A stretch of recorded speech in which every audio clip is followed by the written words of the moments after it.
Hi, everyone. Welcome to another remote lecture for Skepticism 101. This lecture is titled, Is Freedom of Speech Harmful for College Students? What? How can I give a lecture on freedom of speech in a class where it could be harmful? Well, I'm not. In fact, this was the title of a lecture I was requested to give at Cal State Fullerton several years ago. It's the shortest speech I ever gave. Here is my answer to the question, is freedom of speech harmful for college students? No. Thank you. Well, there has to be more said about that, obviously.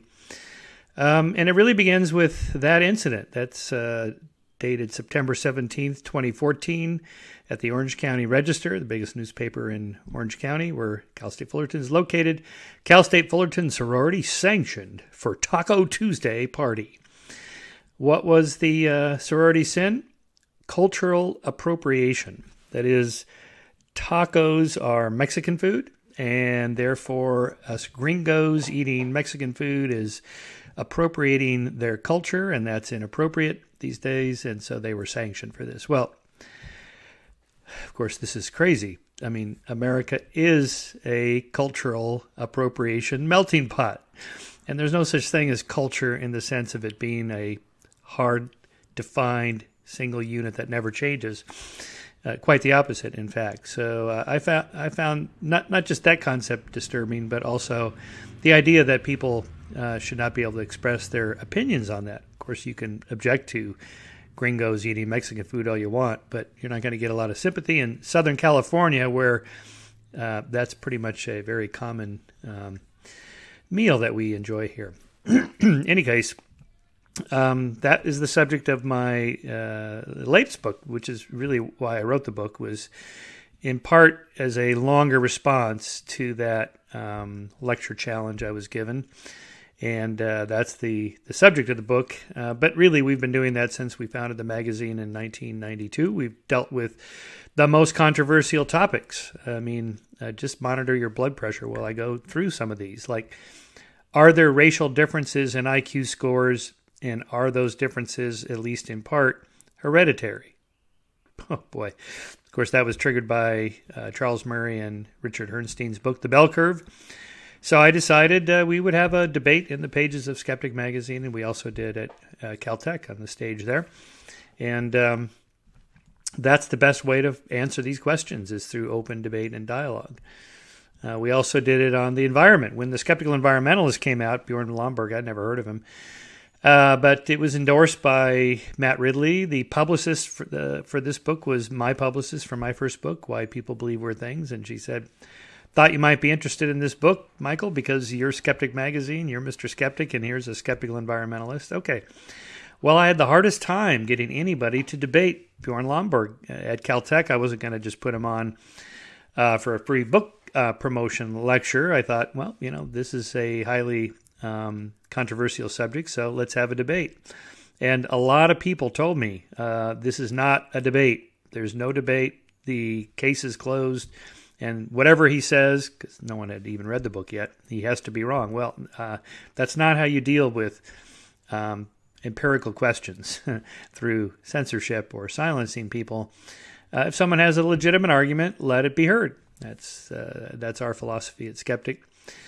We've done a number of issues, actually, on climate change. Are you a global warming skeptic, or are you skeptical of the global warming skeptic? So we just lay it all out there, all the arguments and all the counter-arguments and the counter-arguments, the counter-arguments, and so forth. We've done the Flat Earthers. That's a recent issue from the end of 2019, who says the Earth is flat, and why did they say it?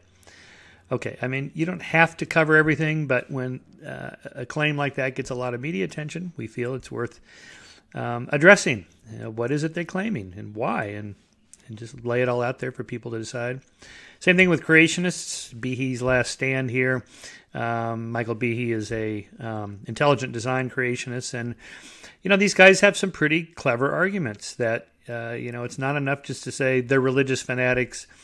And that's the end of the story, because that's not a counter to their particular arguments that they make. So that's what we do in our job.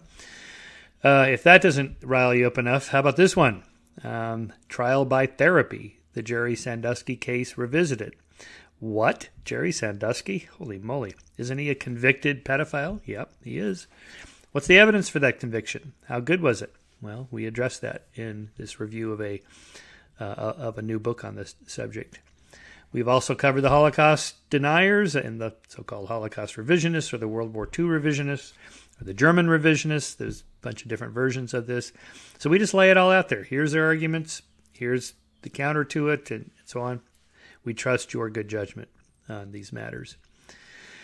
As my co-author and I, Alex Grobman, wrote in our book on the Holocaust deniers, being in favor of someone's right to freedom of speech is quite different from enabling that speech. We quoted them extensively because in the bright light of open discussion, the truth will emerge. Okay, so this is now getting us into this subject of freedom of speech.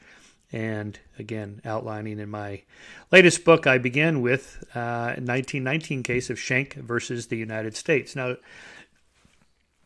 Charles Schenck was a head of the Socialist Party of Philadelphia, and he objected to the draft, and he was convicted for treason for this. And on appeal, it went all the way to the U.S. Supreme Court, where the Wendell Holmes Supreme Court Justice concluded the most stringent protection of free speech would not protect a man in falsely shouting fire in a theater and causing a panic. The question in every case is whether the words used are used in such circumstances or are of such a nature as to create a clear and present danger that they will bring about the substantive evils that Congress has the right to prevent. Now, I quote this in the book and here in my lecture because these are the two most famous lines in the last century related to free speech. Falsely shouting fire in a theater, it's usually said a crowded theater, I'm not sure where that came from, that causes a panic, and then that is the equivalent of a clear and present danger. What was it exactly that Charles Schenck was saying that was the equivalent of shouting fire in a theater and that created a clear and present danger to the United States? He distributed this flyer. Long live the Constitution of the United States. Wake up, America. Your liberties are in danger. Then he quotes the 13th Amendment, Section 1 of the Constitution, which says, quote, neither slavery nor involuntary servitude, except as a punishment for crime whereof the party shall have been duly convicted, shall exist within the United States or any place subject to their jurisdiction. Schenck then goes on to say that the Constitution of the United States is one of the greatest bulwarks of political liberty. Of course, we would all agree with that. And then it goes through some of the history of this. The 13th Amendment of the Constitution prohibits slavery. The Socialist Party says that this idea is violated by the Conscription Act. Okay, this Conscription Act, the draft, that is, as the United States was gearing up to enter the European War, the Great War, World War I, basically Schenck and his colleagues were saying, look, conscription is the government saying, we own your body. We are essentially enslaving you for a given period of time in order to send you off to die for us. Okay, well, you can debate this, I think, legitimately. And of course, in the 60s and 70s, there was a lot of public debate about the draft and conscription, which is what sent 50,000 people to their deaths in Vietnam. Schenck concludes here, continuing on, not concludes, but continues.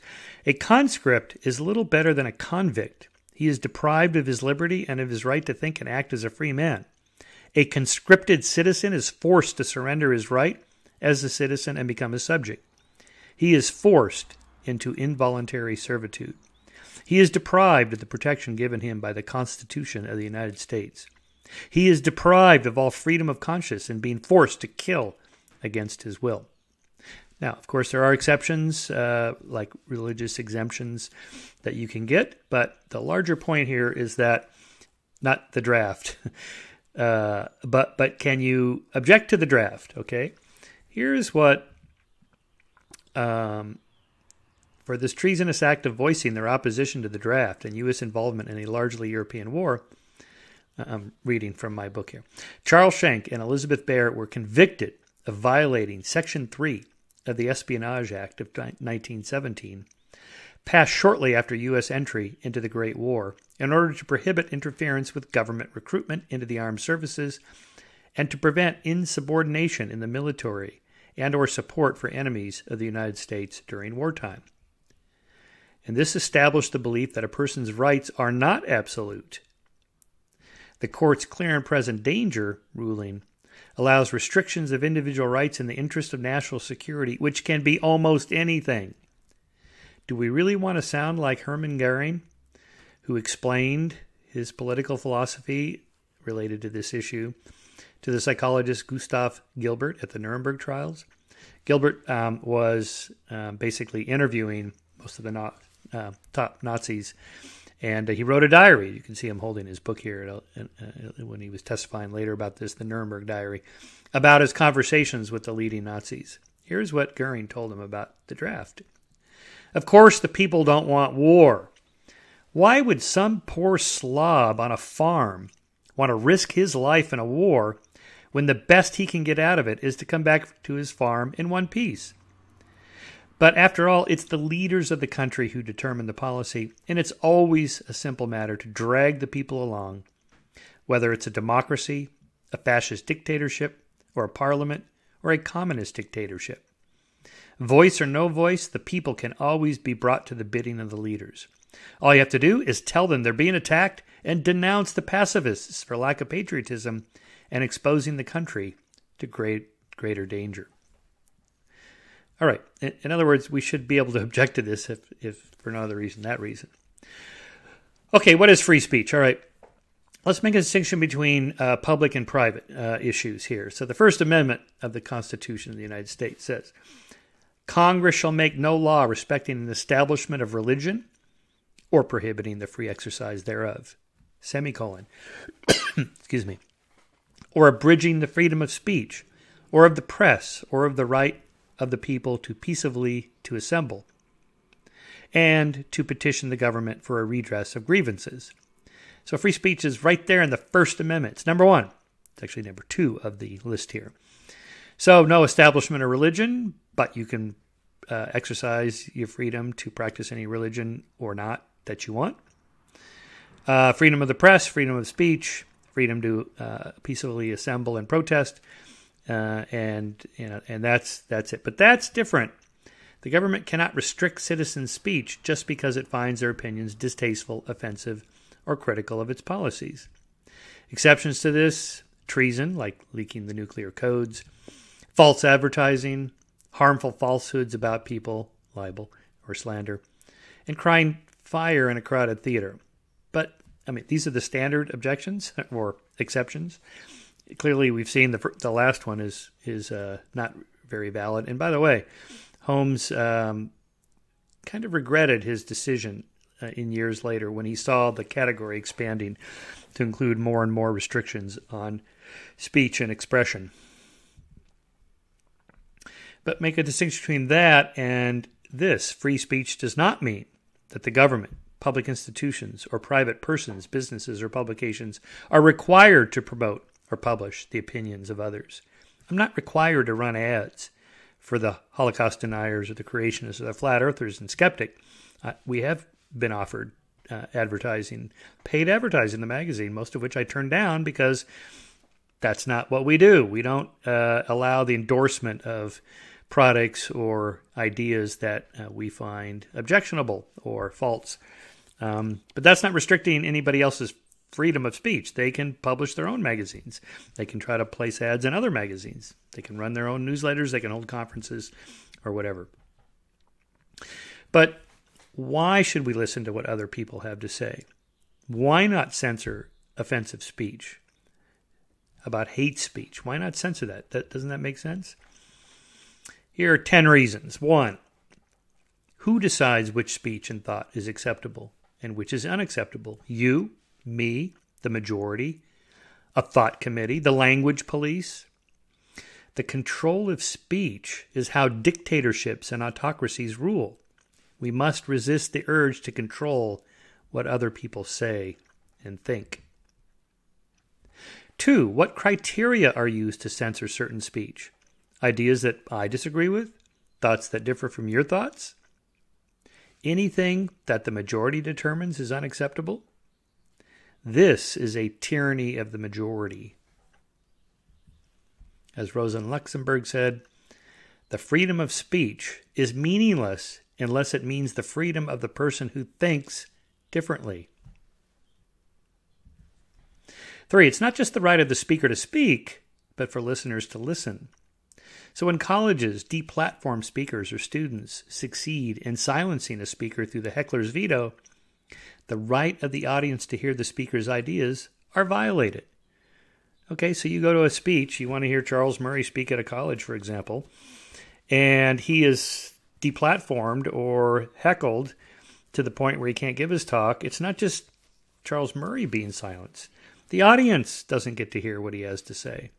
Even if he's completely wrong, they still have a right to hear what he has to say if they want. 4, we might be completely right, but still learn something new in hearing what someone else has to say. 5, we might be partially right, and by listening to other viewpoints, we might stand corrected and refine and improve our beliefs. I almost hate to admit it, but I have learned a lot from creationists, from Holocaust deniers, from flat earthers, from a lot of the people we've engaged, climate deniers. In Skeptic, I've learned a lot about the sciences and how we know what we know about those different fields based on people that challenge them. And that's kind of the point of engaging with other people. You grow as a person, even if the other person is completely wrong and you're completely right, which, by the way, is very rare. Okay. Here is how John Stuart Mill put it in his classic 1859 work on liberty. If all mankind minus one were of one opinion, and only one person were of the contrary opinion, mankind would be no more justified in silencing that one person that he, if he had the power, would be justified in silencing mankind. That is one of the most powerful statements ever made in the history of free speech. I highly recommend this book on liberty. It's very short. It's basically a long essay, 1859. Same year Darwin published On the Origin of Species. A momentous year. 6, we might be completely wrong, so hearing criticism or counterpoint gives us the opportunity to change our minds and improve our thinking. No one is infallible. The only way to find out if you've gone off the rails is to get feedback on your beliefs, opinions, and even your facts. 7, whether right or wrong, by listening to the opinions of others, we have the opportunity to develop stronger arguments and build better facts for our positions. Really, my understanding of and communication of the theory of evolution, for example, is much stronger than it would have been had I not engaged the creationists. Now, you don't have to engage creationists to grasp a deep understanding of evolutionary theory, but it is one way to get there. That is, if someone says, I doubt it, then what's your counter? You can't just say, well, you're a religious nut. That's not an answer. How do you know evolution happened? How do you know the earth is round? How do you know that the earth goes around the sun and not vice versa? How do you know, and so on. So making those arguments, particularly in counter to the other side. As John Stuart Mill again said, he who knows only his own side of the case knows little of that. So my favorite example of this, many of you have heard me say on other occasions, if you're a pro-choice position on the abortion issue, can you refute the pro-life position? Do you even know what pro-lifers argue? And to argue, well, they're just Republicans or they're just conservatives who hate women or whatever, that's not what they're arguing, and that's not a counter to their arguments. Okay, whether it's true or not is beside the point. You're impugning motives to people, which could be fine in a different context, but it's not a rebuttal to their arguments. So I find that I'm pro-choice, for example. My position is much, much stronger when I've thought about and written about what pro-lifers argue and why I disagree with them. Okay, that's the point there. 8, arguments made in favor of censorship and against free speech are automatically gainsaid the moment the speaker speaks. Otherwise, we would be unaware of their arguments if they were censored. 9. Freedom of inquiry, a form of free thought and speech, is the basis for all human progress because of human fallibility. We are all wrong some of the time, and many of us most of the time. So ideas must be tested in the marketplace of ideas. In science, this is called conjecture and refutation, or hypothesis testing. So Karl Popper famously, in his book called Conjecture and Refutation, actually I can't remember if that was the title of his book, but that's the phrase that he coined. That is to say, the way science grows is scientists just spitballing ideas, just throwing hypotheses out there and seeing what sticks. And by what sticks, I mean they're tested or other people challenge them. And so this, I'm conjecturing, and then you refute, you conjecture, I refute you, and so on. From that, we get the truth with a small t. Finally, number 10, my freedom to speak and dissent is inextricably tied to your freedom to speak and dissent. If I censor you, why shouldn't you censor me? If you silence me, why shouldn't I silence you? Once customs and laws are in place to silence someone on one topic, what's to stop people from silencing anyone on any topic that deviates from the accepted canon? And that's where I get the title of my book. The point was well made in Robert Bolt's play, A Man for All Seasons, in which William Roper and Sir Thomas More debate the relative balance between security and freedom. William Roper says, so now, you'd give the devil the benefit of law? And Sir Thomas More says, yes. What would you do? Cut a great road through the law to get after the devil? Roper says, I'd cut down every law in England to do that. And More says, oh, and when the law was down and the devil turned round on you, where would you hide, Roper? The laws all being flat. Yes, I'd give the devil benefit of the law for my own safety sake.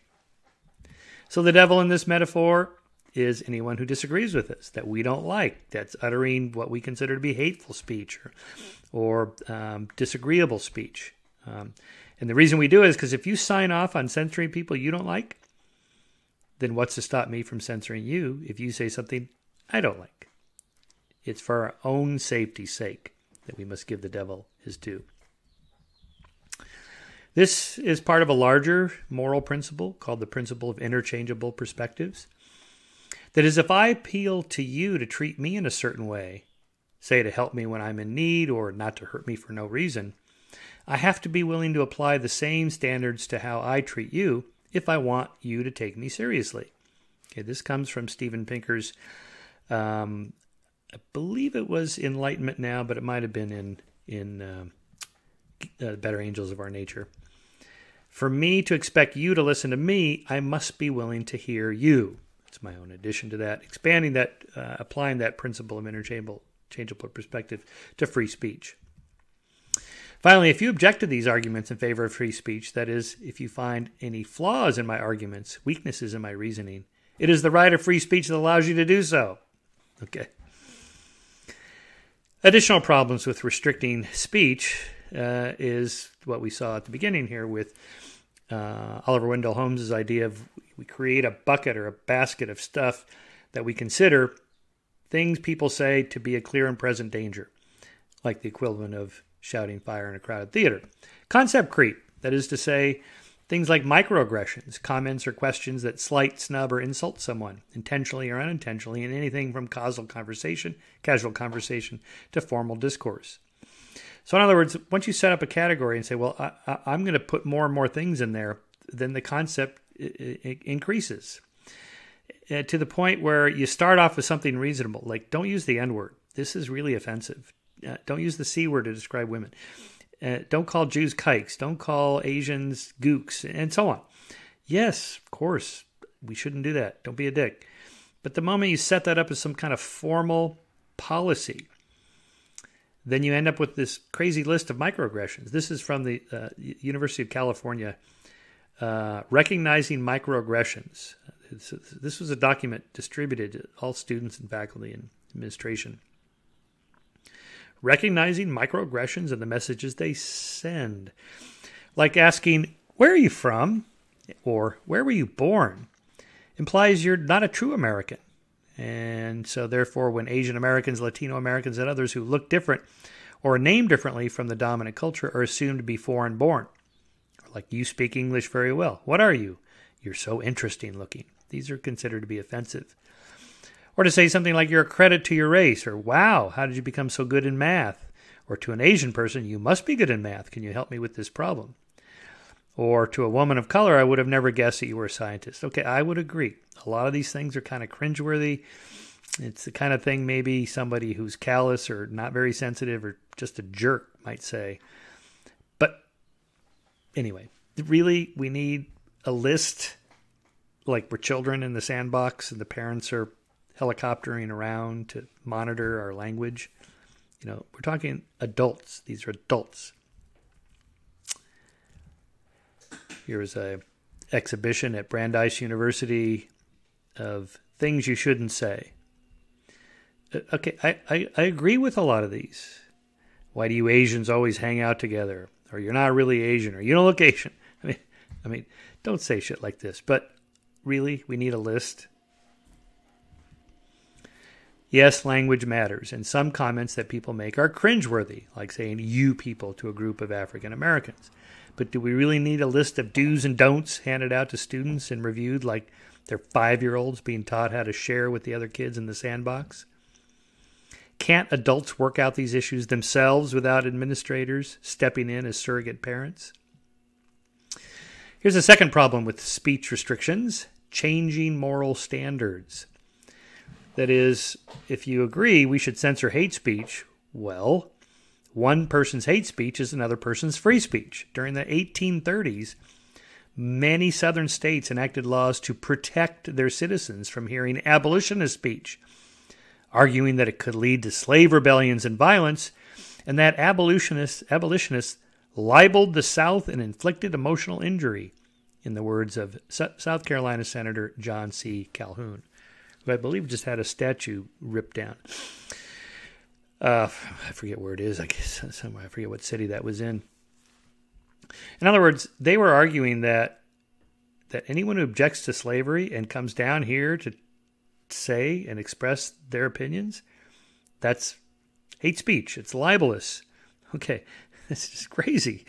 We would have never had the abolition of slavery if people couldn't at least first express the arguments for why it was wrong.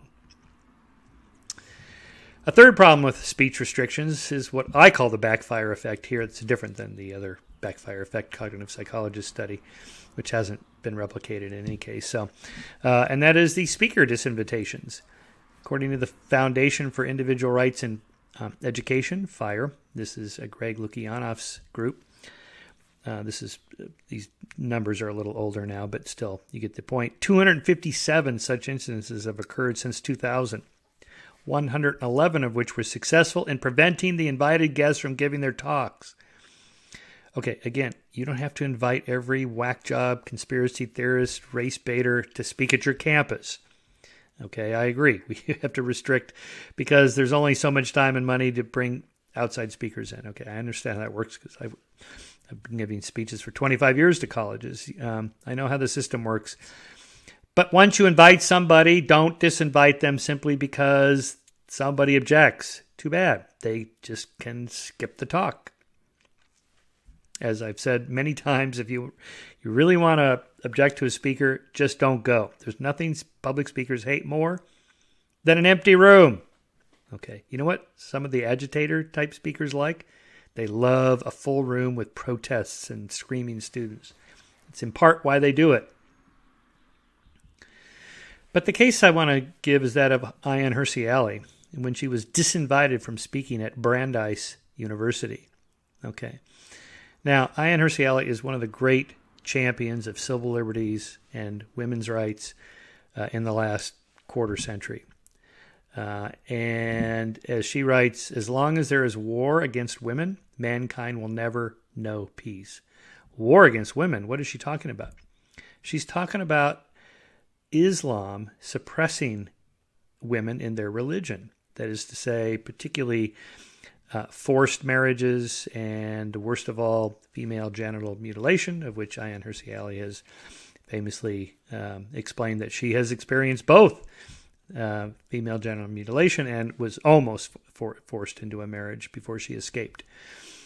Anyway, she's had moved to the United States now to know some freedom. You would think feminists would hold her up as one of the great champions of women's rights, but no, because she's critical of Islam, which is now not a politically correct position to take. She's been vilified and was deplatformed. The backfire effect is that the Wall Street Journal, with their 2.5 million readers, printed what she was going to say. That is, here's her speech.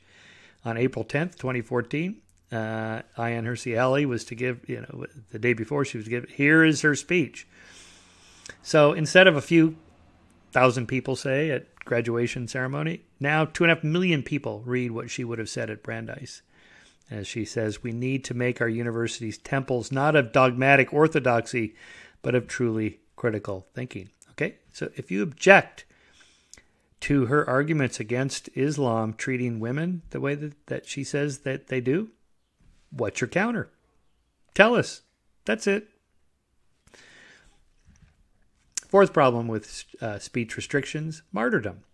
Everyone thinks they're right, especially if you want to curtail their speech, and that turns them into free speech martyrs. My case study for this is Ernst Zundel, the Canadian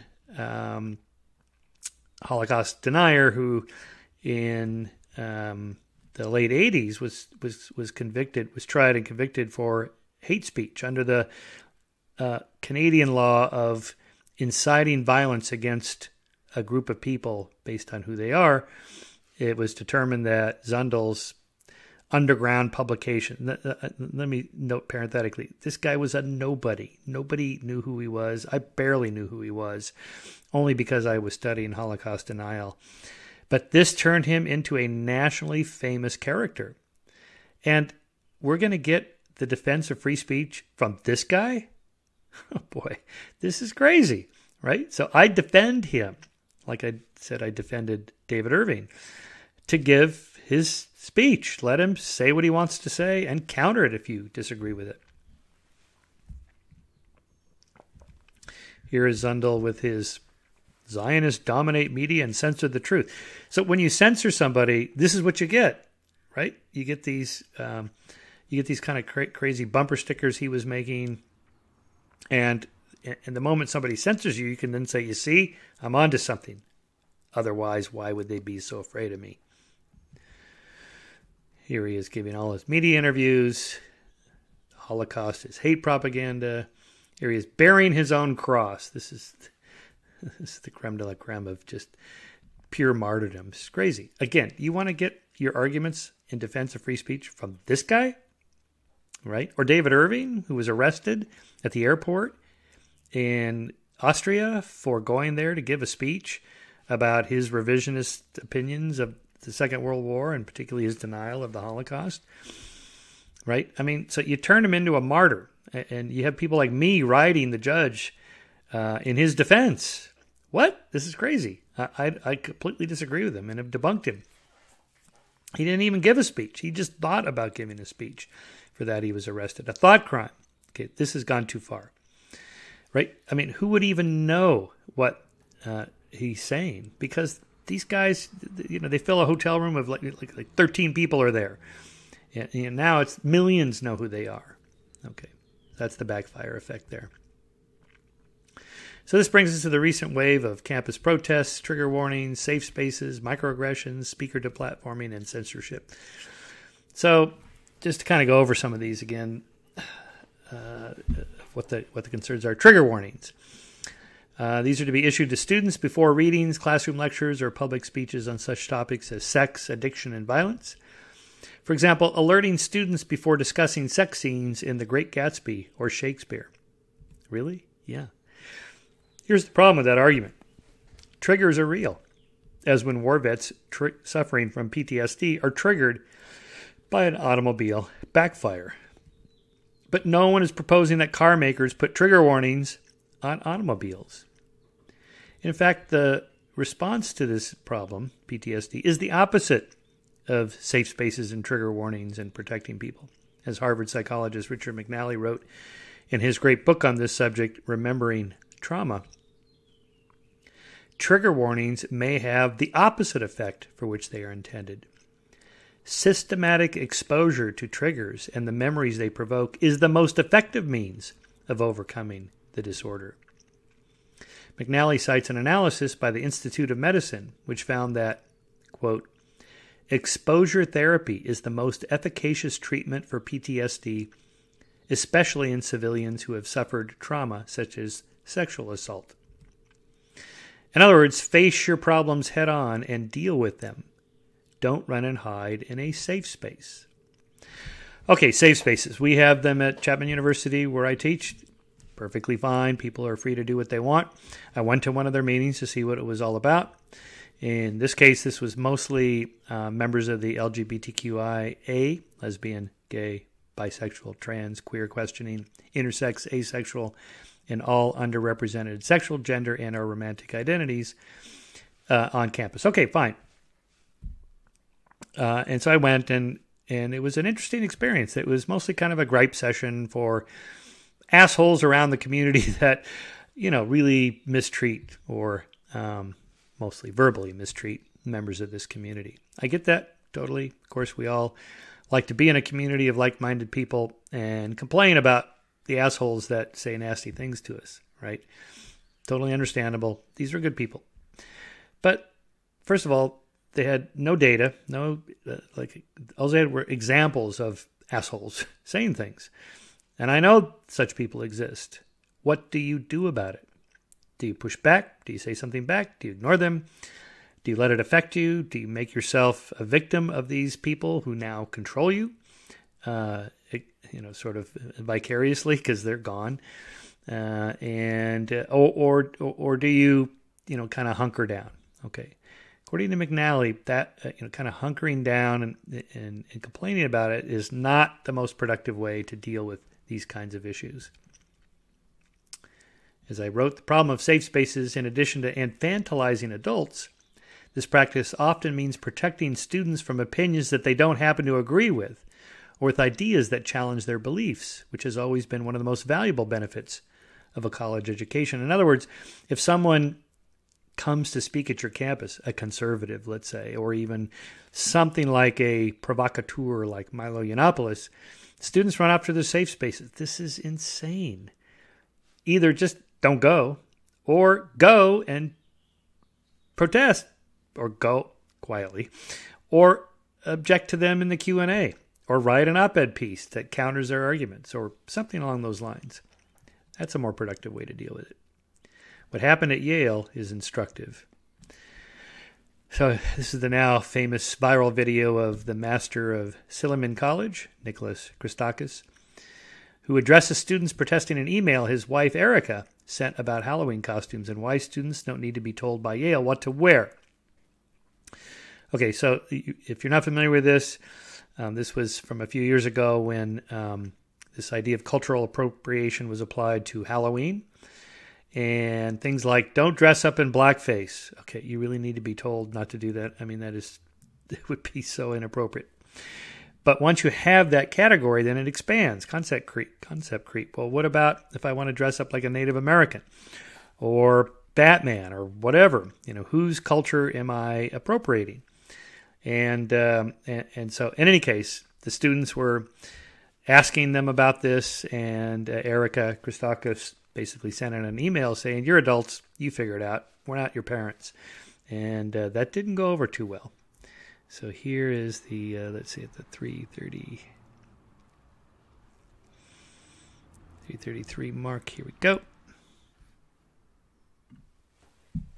So the person has to think about what it is that you're asking, what it means. So then my question is, for what? Tell me what it is. My question, if I'm in the courtyard playing games, right, and I'm kicking around a soccer ball. The exception is because other people have rights too, not just you. Walk away. It doesn't deserve to be listened to. Unsafe space here for I all. deny. Stay quiet. For all filming students. You understand that? As your position as master, it is your job to create a place of comfort and home for the students that live in Silliman. You have not done that. By sending out that email, that goes against your position as master. Do you understand that? No, I don't agree with that. Then why the fuck did you accept the position? Because Who I have the a fuck hired you? I have a different You vision should than you. step down. If that is what you think about being a master, you should step down. It is not about creating an intellectual space. It is not. Do you understand that? It's about creating a home here. You are not doing that. You're supposed to be going our against advocate. that. You should be at the event last night when you hear a Franco say that she doesn't know how to create a safe space for her freshmen in Silliman. How do you explain that? These freshmen come here, they think this is what Yale is? Do you hear that? They're going to leave. They're going to transfer because you are a poor steward of this community. You should not sleep at night. We're out. We out. You're disgusting. Oh, boy. That woman, by the way, was on the committee that elected, or whatever the right word is, Nicholas to that position. So who the fuck hired you? You did, in part.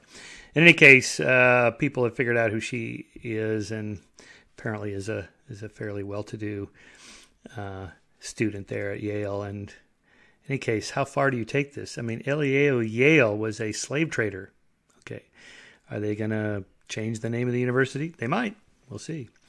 But again, you start off with an idea that sounds good, hate speech, whatever, offensive speech, all the way to something like this, where it is not the job of professors and administrators to create a home, a safe space home at college. That's not what colleges and universities are about. But this is the problem that you get when you set it up like that. As I wrote, in any case, college campuses, along with the cities and states they're in, are already designed to be safe from violence and discrimination based on the rule of law and enforced by police and courts. Within most cities in the Western world, college campuses are among the safest spaces on earth. If you want to build a safe space for people who really need it, go to Syria or Somalia. So what went wrong? Okay, let's look at these. In the book, I outlined 5 proximate causes: culture of victimhood, fragile children, puritanical purging, virtue signaling, and postmodernism. And I look at the one ultimate cause, viewpoint diversity, or the lack thereof, and therefore the solution: more diversity through free speech. So the transition from cultures of honor to cultures of victimhood has kind of developed over the last 20 years or so, since, let's say, the late 90s, as outlined or sort of tracked by sociologists who study cultures of honor versus cultures of victimhood. What are those? In a culture of honor, one settles minor disputes oneself and leaves the big crimes to the criminal justice system. A culture of honor leads to autonomy, independence, self-reliance, confidence, courage, and the strength of character. So what happened to that? That just seems totally logical. You're an adult now. Well, it's kind of a weird reversal. This is the way colleges used to be before the 1960s, was the students did kind of look to the faculty and administrators as parents. In loco parentis, it was called, where college was sort of a extension of your home. Okay, in the 60s, students said, no, we've had enough of that. We want to do sex, drugs, and rock and roll. We're adults. Leave us alone. So they did. Now students are kind of returning back to that in loco parentis. But this is not good because it leads to more dependence on faculty and administrators to solve problems rather than these young adults developing their own skills at solving problems without the help of their in loco parentis. In a culture of victimhood, one turns to parent-like authorities in loco parentis, faculty and college administrators, to settle all disputes from insults to crimes. A culture of victimhood leads people to divide the world into good and bad classes, victims and oppressors. I'm a victim, so I need an oppressor to be against. A culture of victimhood makes one weak, dependent, timid, afraid, and lacking courage and character. Okay, let me note parenthetically here. I'm not arguing about whether somebody is really a victim or not. If someone says, I was a victim of whatever, I'll believe them. Fine.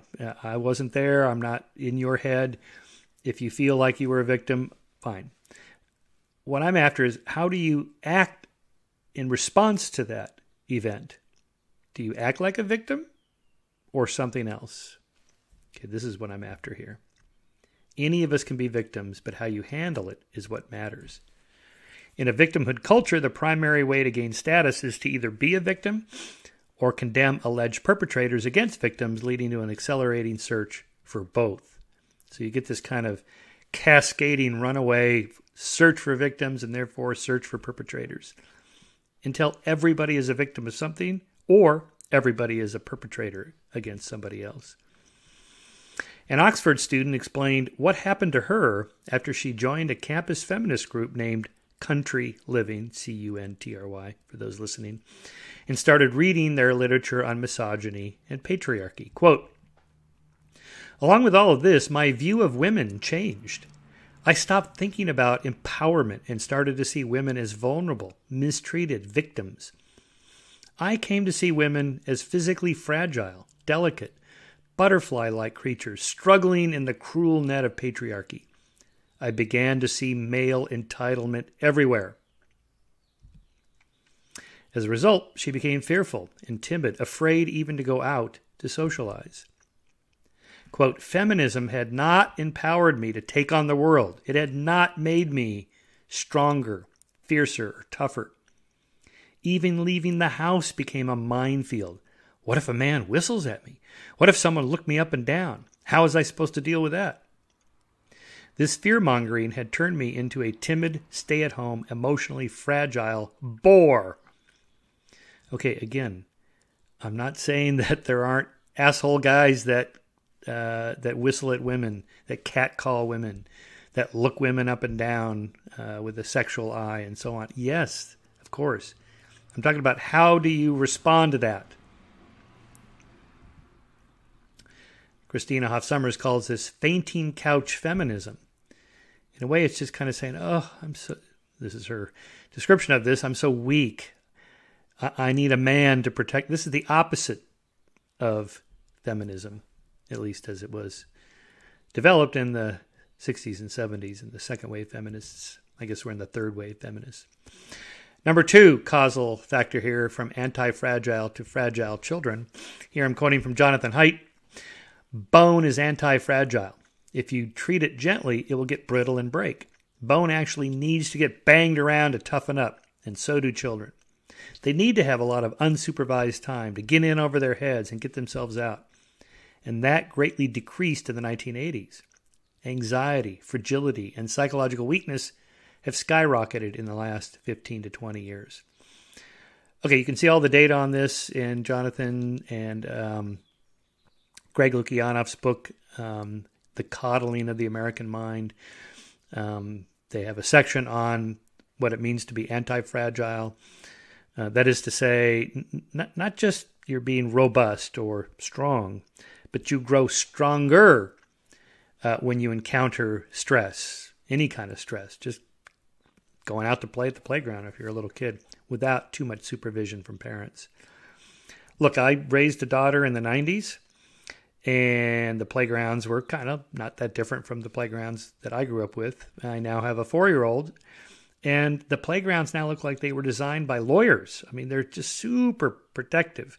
You know, all the cushioned floor and pads on everything. And it's okay, I understand. I don't want my little guy to get hurt. But this is what we're talking about, this kind of shift of safetyism, helicopter parenting, this kind of culture of overprotecting children. And those kids are now in college and about to enter the workforce.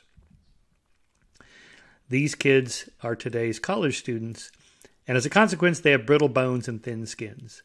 By contrast, an example of anti-fragility is this model Isabel Boemke, who sent out this tweet that I thought was a good example of anti-fragility. Here's what I do when catcalled. Roll my eyes. If he's Hispanic, say, chinga tu madre. Put earphones on and continue with life. If your Spanish is rusty, a biblical monotony may be found in the command, go forth and multiply with your mother. Chinga tu madre. Okay, you get the idea. 3, puritanical purging. Social movements tend to turn on themselves in puritanical purging of anyone who falls short of moral perfection, which, guess what, is everybody. and this leads to a preemptive denunciation of others before you're so denounced. Witch crazes are based on preemptive denunciations. That is, you declare other people to be a witch before they declare you to be a witch, and you get this runaway feedback effect that sweeps through communities like Salem, Massachusetts. The common is show trials and party purges in the late 20s and particularly in 1930s under Stalin. There was this kind of preemptive denunciation of others as not pure communists, and that led to hundreds of thousands, millions of people that were purged, not just purged from the party, but I mean purged from life. Feminist movements purge themselves of women who do not toe the party line and agree on all beliefs. Even Ayn Rand's objectivist movement took off after the publication of Atlas Shrugged in 1859, but by the time the philosopher-novelist died in 1982, most of the insider collective, as they were called, were expunged for various sins, including like which music you like to listen to, what movies you found enjoyable, even the brand of cigarettes you smoked, if you can believe that. This is all in the two biographies of Rand that came out in the late 90s. I mean, it's just crazy, but this is what happens. The atheist movement has gone through this as well. Are you pure? If you're pure enough atheist, it's crazy. 4, virtue signaling. Members of a group compete to signal who is the most righteous by A, recounting all the moral acts they have performed, and B, identifying all the immoral acts others have committed and therefore denouncing them. Virtue signaling leads to an arms race to signal moral outrage over increasingly diminishing transgressions, such as the reaction by Rutgers students to Milo Yiannopoulos, a gay Catholic conservative and critic of political correctness and certain types of feminism. Here's Milo again. Milo he's a very entertaining character, I have to say. And I know I would not invite him to come speak at Chapman University, for example, because it's not like inviting George Will to articulate the 10 points of conservatism that conservatives embrace, and therefore you can respond to that as liberal students or something like that. No, Milo has a different agenda. That's fine. He has his own agenda. In this particular case, he's challenging the 1 in 5 rape statistic for colleges. That is the study that found 20% or 1 in 5 women will be sexually assaulted when they're on college campuses, which if true would make college campuses the most dangerous places women could be anywhere in the United States. And Milo is challenging that. Fine, you can challenge his challenge to that. You can debate the statistics and how those surveys came about, but that's not my point. My point is how they responded to him. Again, as a public speaker myself, I can tell you from personal experience, there's nothing public speakers hate more than an empty room. But people like Milo, they love this kind of response that he got.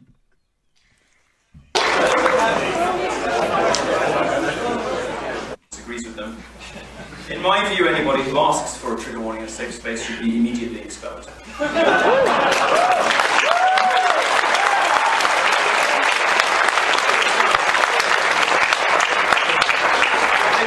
demonstrated that they are incapable of fulfilling the requirements of their course. They have demonstrated that they are incapable of exposing themselves to new ideas.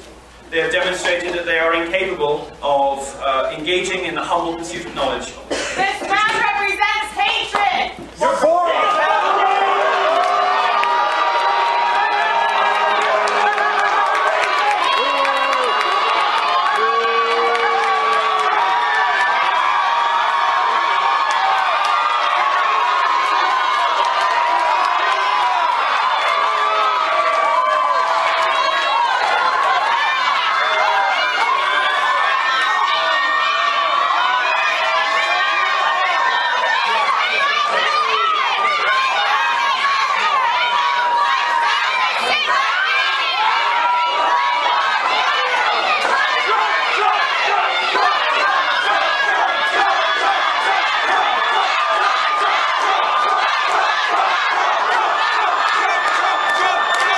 Get the idea.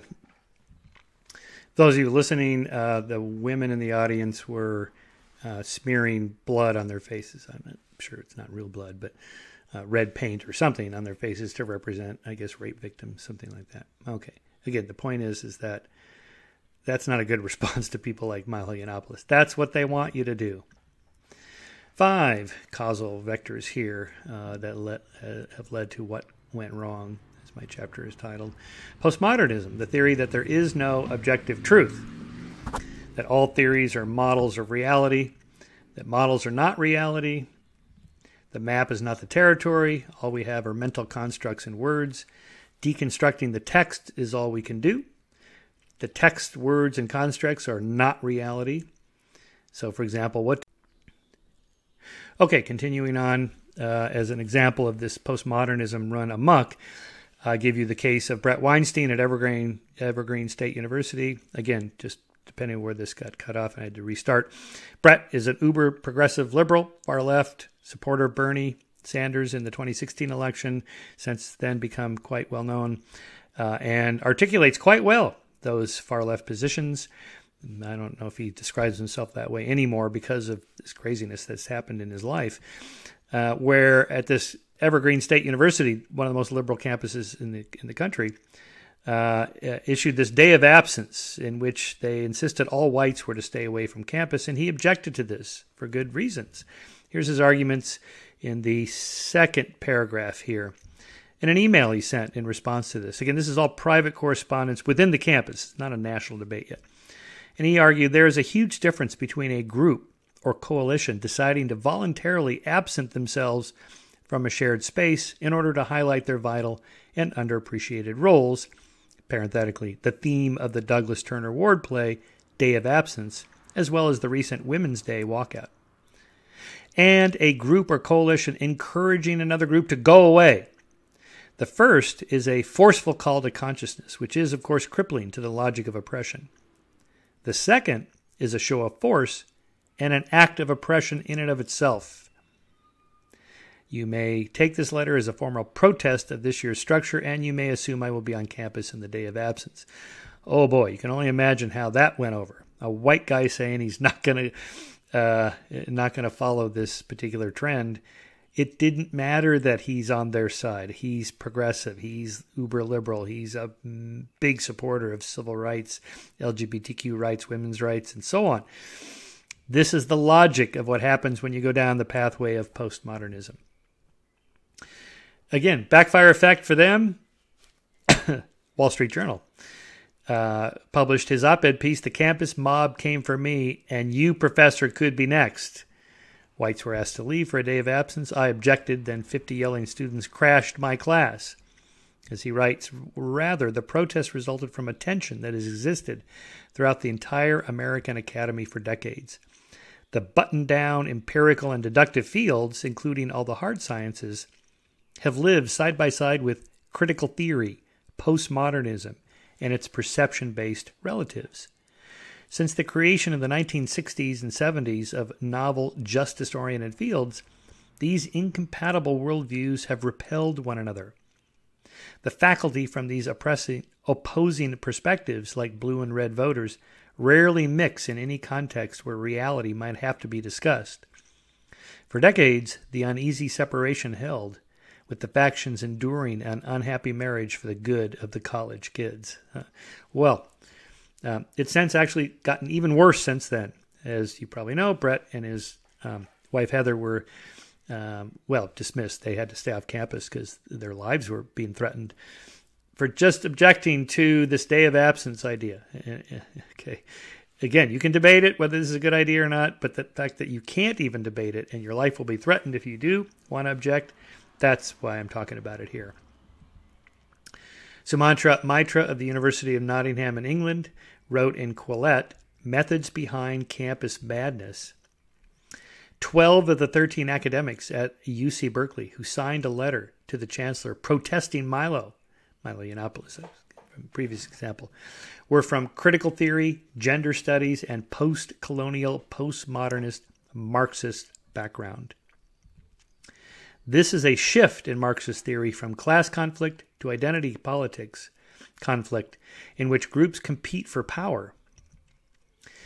So instead of judging people by the content of their character, they are now to be judged by the color of their skin, or their ethnicity, gender, sexual orientation, etc. Mitra writes, quote, postmodernists have tried to hijack biology, have taken over large parts of political science, almost all of anthropology, history, and English, and have proliferated self-referential journals, citation circles, non-replicable research, and the curtailing of nuanced debate through activism and marches, instigating a bunch of gullible students to intimidate any opposing ideas." Close quote. So in other words, students are being taught by these postmodern professors that there is no truth, that science and empirical facts are tools of oppression by the white patriarchy, and that nearly everyone in America is a racist and bigoted, including their own professors, most of whom are liberals or progressives devoted to fighting these social ills. Of the 58 evergreen faculty members who signed a statement in solidarity with students, it was titled, calling for disciplinary action against Weinstein for endangering the community by granting interviews in national media. This is Mitra speaking now. I tallied only 7 from the sciences. Most were from English, literature, the arts, humanities, cultural studies, women's studies, media studies, and, quote, quotidian imperialisms, intermetropolitan geography, and détournement. Fantastic Resistances, a training dojo for aspiring social justice warriors that focuses on power asymmetries. That is, if you look up détournement, you get this Fantastic Resistances, and anyway, it just gets crazy here. Power asymmetries is their concern. So here's the problem with this. If you teach students to be warriors against all power asymmetries, don't be surprised when they turn on their professors and administrators who have more power than they do. This is what happens when you separate facts from values, empiricism from morality, science from the humanities. Finishing up here, the ultimate cause is a lack of diversity. Not ethnic, race, or gender diversity, but viewpoint diversity, specifically political viewpoint. Here's the statement of diversity at Chapman University, which sounds totally reasonable.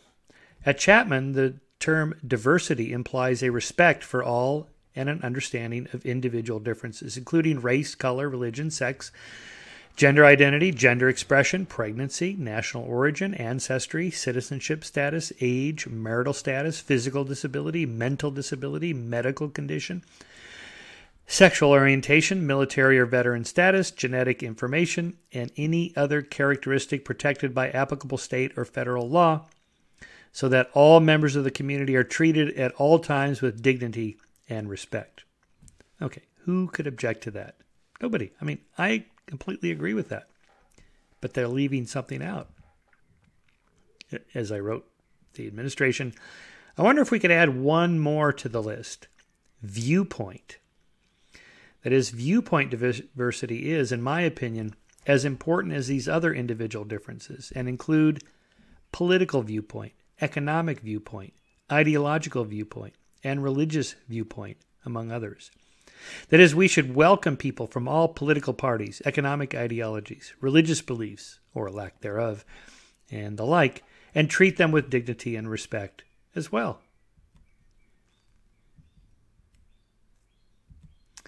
So here's some data on this. Now, this is a survey of the general population of the United States. On the left, you see the question, what's your ideology? So people identify as liberal, 15%, progressive, 16%, moderate, 29%, libertarian, 2%, conservative, 34%, other, 2%, and don't know, refuse, 3%. Now, you can kind of reduce all that down in the graph on the right. Combine breakdown after moderates choose from the other ideologies, you end up with 48% conservative/libertarian and 47% progressive/liberal. In other words, the country is almost perfectly split 50-50. Here's what it looks like on college campuses. This is from a 2005 study on liberals and conservatives on the UC Berkeley faculty. Democrats, 90%. Republicans, 10%. Same study at Stanford. Democrats, 87%. Republicans, 13%. Here is the combined UC Berkeley and Stanford faculty in the humanities and social sciences. Democrats, 94%. Republicans, 6%. Here's another study, data chart showing the ratios of Democrats to Republicans among social scientists. Okay, these are anthropology, sociology, psychology, cognitive science, and so forth. Democrat, in anthropology, sociology, 21.1 to 1. Wow. Political and legal philosophy, 9 to 1. 9.1 to 1. History, 8.5 to 1. Political science, 5.6 to 1. Economics, 2.9 to 1. Economics is the closest to being equitable, and yet it's still almost 3 to 1 in economics. Democrats to Republicans. Here's yet another study, nationwide 2001, surveyed by UCLA's Higher Education Research. Far left, 5.3%. Liberal, 42.3%. Middle of the road, 34.3%. Conservative, 17.7%. And far right, 0.3%. In other words, vastly outnumbering left versus right. Here's a ratio of conservative versus liberal versus conservative psychology professors. In 1996, it was 4 to 1. By 2012, it was 14 to 1. So this division, this kind of divergence from equity of ideas on college campuses really began dramatically in the late 90s.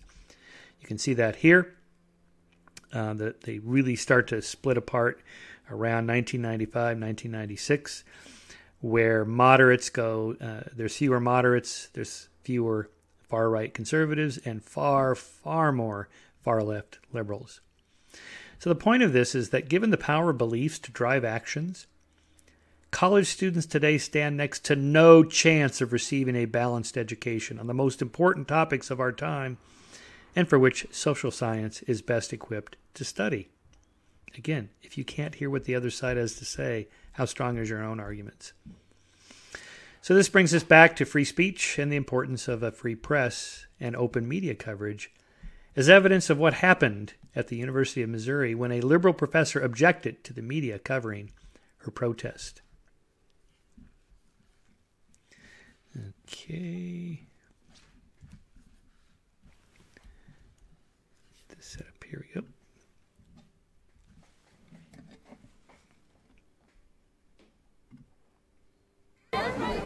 Get this reporter out of here! I need some muscle over here! You need to back up if you're with the media! If you're with the media, you gotta back up behind those signs. That's what those signs You say. need to back up, respect the students now! I am a student. And I do my job. They have asked you to respect their space. Move These students are... I'm not pushing you. Okay, well then we will just block you. You need to step out of here now! Students, can you tell him how much You don't have a right to take our photos. You have a right to use our public space. The same First Amendment that protects you standing here. No, I do have the photo. I do have the right to take photos. Hey, go home!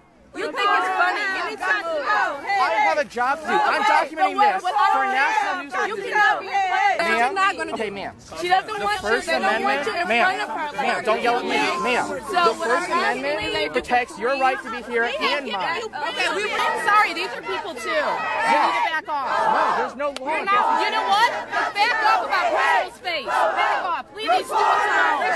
Keep your hands. Back off. We state that you're harassing. Be a boy. We're walking. You're not doing your job. You're not doing your job. It's our right to walk forward.